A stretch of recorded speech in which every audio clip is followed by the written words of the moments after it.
Let's talk about security. Talking about building downtown. I mean, but all the campuses. I mean, we obviously all watch the news, and so it's obviously this is our new normal for our country relative to school violence or school issues. And we hired Paul Rooney to come join us, which I I personally think has been a great thing. We also hired or I guess got a security consultant to work with us to some degree.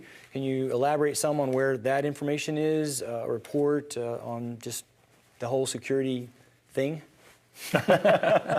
Well, there have been a fair number of incidents reported in the national press, not just on higher education campuses, but a lot of places, schools, movie theaters.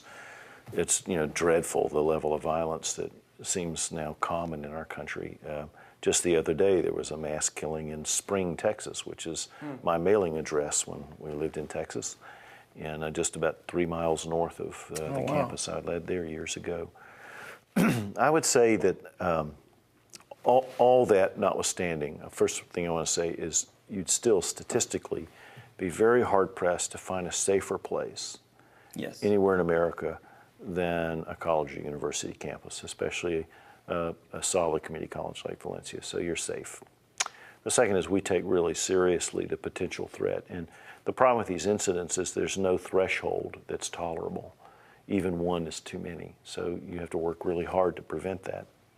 Third, when we brought this consultant in, it was to focus expressly on the sort of mass threat events. And the biggest threat to us actually is tornadoes and hurricanes. Okay. Second, that would probably be fire and other kinds of accidents.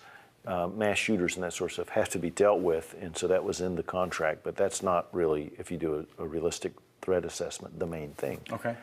And when that does occur on community college campuses, it's usually an incident that was off campus that somebody brought on campus, and that's worth knowing in your prevention models. Yes, we hired the retiring police chief, retiring at a young age, as they sometimes do, police chief of Orlando City Police, Paul Rooney. He's awesome, brilliant leader, deeply seasoned, not just in police work, but in community engagement, creating safety, not just good police work, but a safe environment, and has done many things that the press don't cover because they're not sensational, like door-to-door work in neighborhoods where people have needs, and their needs were met through his efforts without any fanfare.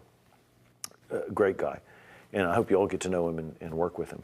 The consultant's work, again, was to give us models for communication and mitigation of risk during big incidents, and that's been done, and many of those incidents have now been tabletop modeled, so we practice in theory what might happen, and there have even been a few at scale sort of live experiments now with how you evacuate buildings, when you evacuate buildings.